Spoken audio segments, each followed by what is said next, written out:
Why would anyone cut a hole right in the middle of their house? Building a cellar? Running some weird experiment? Nope. The real answer is fishing. This is Minnesota, where lakes freeze solid every winter. Locals came up with a unique way to fish through the ice fishing house. First, they haul a small cabin out onto the frozen lake with a pickup truck. Then they open a hatch in the floor, drill a hole straight through the ice, and just like that, they can fish without ever stepping outside. And don't worry about the cold.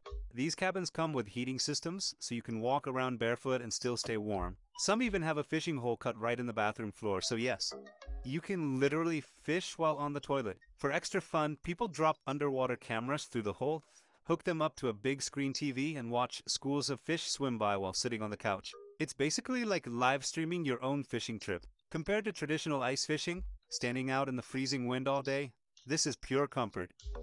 You can watch TV, babysit the kids, and reel in fish, all without worrying about catching a cold.